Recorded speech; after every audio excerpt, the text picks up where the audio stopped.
9 ತಿಂಗಳ ಕಾಯುವಿಕೆ ಅಂತ್ಯ ಆಗಿದೆ. ಭೂಮಿಗೆ ಬಂದಿಳಿದಿದ್ದಾರೆ ಸಾಧಕಿ ಸುನಿತಾ.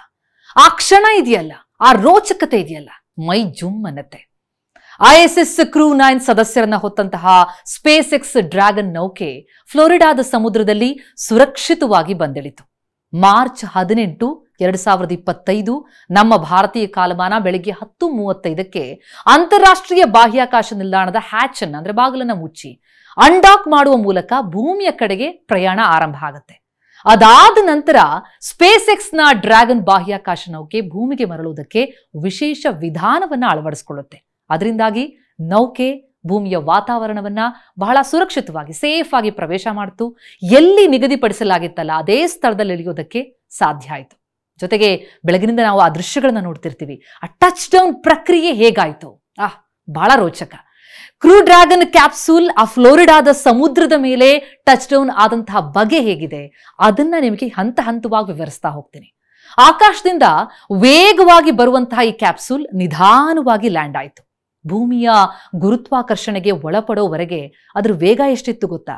ಗಂಟೆಗೆ ಬರೋಬ್ಬರಿ 28,000 ಕಿಲೋಮೀಟರ್ ವೇಗದಲ್ಲಿ ಬರ್ತಾ ಇತ್ತು.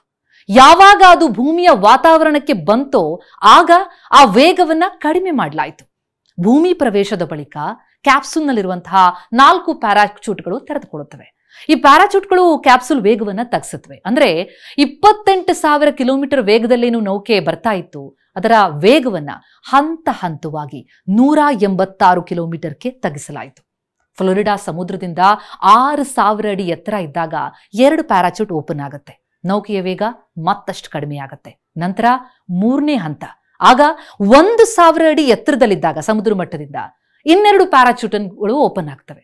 ಆಗ ಅದು ಇಳಿಯೋದು ಗಂಟೆಗೆ 20 ಕಿಲೋಮೀಟರ್ ವೇಗಕ್ಕೆ ಕಂಟ್ರೋಲ್ಗೆ ಬರುತ್ತೆ. ಹೀಗೆ 4 ಪ್ಯಾರಾಚೂಟ್ ಓಪನ್ ಆದ ಮೇಲೆ ಕ್ಯಾಪ್ಸೂಲ್ ನಿಧಾನವಾಗಿ ಸಮುದ್ರದಲ್ಲಿ ಟಚ್ ಡೌನ್ ಆಯಿತು. ಆ ಕ್ಷಣ ಎಲ್ರಿಗೂ ಒಂದು ದೊಡ್ಡ ಸಮಾಧಾನ. ನಂತರ ವಿಶೇಷ ದೋಣಿಯಲ್ಲಿ ಸ್ಪೇಸ್ ಎಕ್ಸ್ ಸಿಬ್ಬಂದಿ ಆ ನೌಕೆಯನ್ನ ರೋಪ್ ಬಳಸಿ ಹತ್ತಿರದಲ್ಲಿದ್ದಂತಹ ದೊಡ್ಡ ಬೋಟ್ ಬಳಿ ತರ್ತಾರೆ.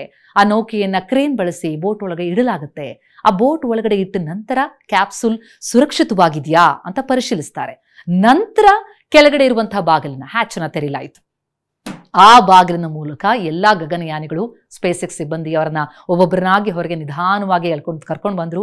ವಿಶೇಷವಾಗಿ ವಿನ್ಯಾಸಪಡಿಸಲಾದಂತಹ ವೀಲ್ ಚೇರ್ನಲ್ಲಿ ಅವರು ಕೂತ್ಕೊಂಡು ಹೊರಬಂದಿದ್ದನ್ನ ನೀವೆಲ್ಲ ನೋಡಿರ್ತೀರ. ಆದ್ರೆ ಹೊರಗೆ ಬಂದಾಗ ಸುನಿತಾ ವಿಲಿಯಮ್ಸ್ ಅವರ ಮುಖದಲ್ಲಿ ಸುಸ್ತಿತ್ತ? ಖಂಡಿತ ಇರಲಿಲ್ಲ. ಅದೇ ಉತ್ಸಾಹ ಇತ್ತು, ಅದೇ ಪ್ಯಾಷನ್ ಕಾಣಿಸ್ತು.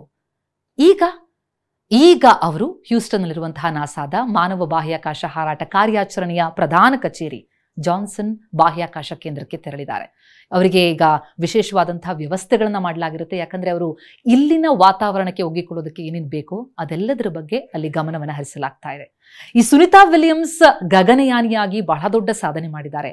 ಅವರ ಬಗ್ಗೆ ಭಾರತಕ್ಕೆ ಯಾಕಿಷ್ಟು ವಿಶೇಷ ಪ್ರೀತಿ ಅಂತಂದ್ರೆ ಭಾರತದ ಜೊತೆ ನಂಟಿದೆ. ಸುನಿತಾ ವಿಲಿಯಮ್ಸ್ ಅಥವಾ ಸುನಿತಾ ಪಾಂಡ್ಯ ಅವರು ಜನಿಸಿದ್ದು 1965 ಸೆಪ್ಟೆಂಬರ್ 19ಕ್ಕೆ. ಈಗ ಅವರಿಗೆ 60 ವರ್ಷ ಆಗ್ತಾ ಇದೆ. ಅಮೆರಿಕಾದ ಓಹಿಯೋದ ಯುಕ್ಲಿಡ್ ಅವರ ಜನ್ಮಸ್ಥಳ. ಅವರ ತಂದೆ ದೀಪಕ್ ಪಾಂಡ್ಯ ಗುಜರಾತ್ನವರು, ಅವರ ತಾಯಿ ಬೋನಿ ಪಾಂಡ್ಯ ಸ್ಲೋವೇನಿಯಾದವರು. ಸುನಿತಾಗ್ 2 ಸಹೋದರರಿದ್ದಾರೆ, ದಿನಾ ಅನ್ನದ್, ಜೆ ಥಾಮಸ್. ಸುನಿತಾ ಮ್ಯಾಸಚೂಟ್ಸ್ನ ನಿಧಾಮ್ನಲ್ಲಿ ಬೆಳೀತಾರೆ. 83ರಲ್ಲಿ ನಿಧಾಮ್ ಹೈಸ್ಕೂಲ್ನಲ್ಲಿ ಶಿಕ್ಷಣ ಪಡಿತಾರೆ. ಅವ್ರ ಕನಸೇನಿತ್ತು ಗೊತ್ತಾ? ಅಮೆರಿಕಾದಲ್ಲಿ ಪೈಲಟ್ ಆಗಬೇಕು ಅಂತ. ಅದರಂತೆ ಅವರು ಮೇರಿಲ್ಯಾಂಡ್ನ ಅನಾಪೋಲಿಸ್ನಲ್ಲಿರುವಂತಹ US ನೇವಲ್ ಅಕಾಡೆಮಿಗೆ ಸೇರ್ತಾರೆ. 87ರಲ್ಲಿ ಸ್ನಾತಕೋತ್ತರ ಪದವಿ ಪೂರ್ಣಗೊಳಿಸ್ತಾರೆ. ನೇವಲ್ ಅಕಾಡೆಮಿಯಲ್ಲಿ ಅವರು ಮೈಕಲ್ ವಿಲಿಯಮ್ಸ್ ಅವರನ್ನ ಭೇಟಿಯಾಗ್ತಾರೆ. ಭೇಟಿ ಪ್ರೇಮಕ್ಕೆ ತಿರುಗುತ್ತೆ, ವಿವಾಹವಾಗ್ತಾರೆ. ಆಗ್ಲೇ ಸುನಿತಾ ಪಾಂಡ್ಯ ಸುನಿತಾ ವಿಲಿಯಮ್ಸ್ ಆದದ್ದು. ಆದ್ರೆ ಸುನಿತಾ ಅವರಿಗೆ ಈ ಓದಿನ ಆಸಕ್ತಿ ಒಂಚೂರು ಕಡಿಮೆ ಆಗಲ್ಲ. 95ರಲ್ಲಿ ಅವರು ಫ್ಲೋರಿಡಾ ಇನ್ಸ್ಟಿಟ್ಯೂಟ್ನಲ್ಲಿ ಎಂಜಿನಿಯರಿಂಗ್ ನಿರ್ವಹಣೆಯಲ್ಲಿ ಸ್ನಾತಕೋತ್ತರ ಪದವಿ ಗಳಿಸ್ತಾರೆ. ಅದಿದೆಯಲ್ಲ, ಅದು ಅವರ ಬದುಕಿನ ಮೈಲಿಗಲ್ಲು ಎನ್ನುವಂತೆ national aeronautics and space administration ಅಂದ್ರೆ ನಾಸಾದಿಂದ ಗಗನಯಾತ್ರಿ ಆಗೋದಕ್ಕೆ ಅವರು ಅಲ್ಲಿಂದ ಆಯ್ಕೆಯಾಗ್ತಾರೆ. ಅವರ ಬಹುಕಾಲದ ಕನಸು ಈಡೇರಿದಂತಹ ಖುಷಿ ಅವರದ್ದಾಗತ್ತೆ. 98ರಲ್ಲಿ ತರಬೇತಿ ಪ್ರಾರಂಭಿಸ್ತಾರೆ. ಅಂತಾರಾಷ್ಟ್ರೀಯ ಬಾಹ್ಯಾಕಾಶ ನಿಲ್ದಾಣದ ತರಬೇತಿಗಾಗಿ ರಷ್ಯಾದ ಮಾಸ್ಕೋಗೆ ಹೋಗ್ತಾರೆ. 6-7 ವರ್ಷ ಟ್ರೈನಿಂಗು, ಕಲಿಕೆ. ಒಬ್ಬ ಗಗನಯಾತ್ರಿಯನ್ನಾಗಿ ಸುನಿತಾ ವಿಲಿಯಮ್ಸ್ ಅವರನ್ನ ಅದು ರೂಪಿಸುತ್ತೆ. ನಂತರ ಆದದ್ದು first space journey 2006 2006 December 9 Williams Discovery ಎಂಬ ಬಾಹ್ಯಾಕಾಶ ನೌಕೆಯಲ್ಲಿ ಅವರು ಮೊದಲ ಬಾರಿಗೆ ಅಂತಾರಾಷ್ಟ್ರೀಯ ಬಾಹ್ಯಾಕಾಶ ನಿಲ್ದಾಣಕ್ಕೆ ಹಾರ್ತಾರೆ. ಅಲ್ಲಿಂದ ಅಲ್ಲೆದ್ದಾಗ ಅವರು ಬಾಹ್ಯಾಕಾಶ ನಡಿಗೆಯಲ್ಲಿ ಭಾಗಿಯಾದದ್ದು, ದಾಖಲೆಗಳನ್ನು ಮಾಡಿದ್ದಾರೆ. ಒಂದೆರಡಲ್ಲ ಅವರು ಮಾಡಿರುವಂತಹ ದಾಖಲೆ.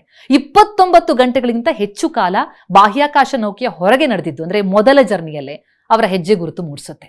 195 ದಿನಗಳಿಗೂ ಹೆಚ್ಚು ಕಾಲ ಬಾಹ್ಯಾಕಾಶದಲ್ಲಿ ಕಳೀತಾರೆ, ದಾಖಲೆ ಬರೀತಾರೆ. ಟ್ರೆಡ್ಮಿಲ್ ಬಳಸಿ ಕಕ್ಷೆಯಲ್ಲಿದ್ದಾಗಲೇ ಬೋಸ್ಟನ್ ಮ್ಯಾರಥಾನ್ ಓಡಿದಂತಹ ಮೊದಲ ವ್ಯಕ್ತಿ ವಿಲಿಯಮ್ಸ್ ಇರುವಂತಹ ಹಿರಿಮೆ ಕೂಡ ಅವರದ್ದಾಗುತ್ತೆ. 2007 ಜೂನ್ 22 ಅವರು ಭೂಮಿಗೆ ನಿಗದಿಯಂತೆ ವಾಪಸ್ಸಾಗ್ತಾರೆ. ಇನ್ನು ಸೆಕೆಂಡ್ ಯಾತ್ರೆ 2012. ಸುನಿತಾ ವಿಲಿಯಮ್ಸ್ ಆಗ ಹೋದದ್ದು ಆ ಅವಧಿಯಲ್ಲಿ 21 ಗಂಟೆಗಿಂತ ಹೆಚ್ಚು ಕಾಲ ಅವರು 3 ಬಾಹ್ಯಾಕಾಶ ನಡಿಗೆಯನ್ನು ಪೂರ್ಣಗೊಳಿಸಿದ್ರು. ಆಗ ಅವರಿದ್ದದ್ದು ಸುಮಾರು 127 ದಿನ. ಅದೇ ವರ್ಷ ನವೆಂಬರ್ 11ಗೆ ಅವರು ಮರಳುತ್ತಾರೆ. ಅವರ ಎರಡೂ ಪ್ರವಾಸ ಒಟ್ಟಾಗಿ 321 ದಿನಗಳಿಗಿಂತ ಹೆಚ್ಚು ಕಾಲ ಅವರು ಬಾಹ್ಯಾಕಾಶದಲ್ಲಿ ದಾಖಲೆ ಮಾಡಿದ್ದು.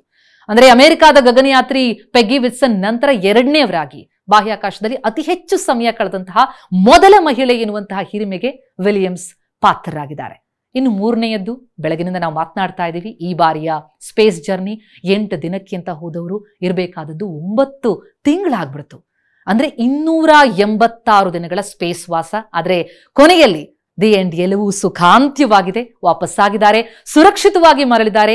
ಈಗ ಅವರು ಇಲ್ಲಿನ ಗುರುತ್ವಾಕರ್ಷಣ ಶಕ್ತಿಗೆ ಅನುಗುಣವಾಗಿ, ಅಂದ್ರೆ ಇಲ್ಲಿನ ಭೂಮಿಯ ಪರಿಸರಕ್ಕೆ ಅನುಗುಣವಾಗಿ ಅವರ ಆರೋಗ್ಯವನ್ನ ಸುಧಾರಿಸ್ಕೊಳ್ಬೇಕಾಗತ್ತೆ. ಮತ್ತೆ ಇನ್ನೊಂದು ಮಿಷನ್ಗೆ ಅವರು ಎಂಟ್ರಿ ಆಗೇ ಆಗ್ತಾರೆ. ಯಾಕಂದ್ರೆ ಅಂತಹದೊಂದು ಪ್ಯಾಷನ್ ಸುನಿತಾ ವಿಲಿಯಮ್ಸ್ ಅಲ್ಲಿದೆ. ಹಾಗಾಗಿ ಆಕೆ ಭಾರತದ ಪುತ್ರಿ, ಹಲವರಿಗೆ ಸ್ಫೂರ್ತಿ.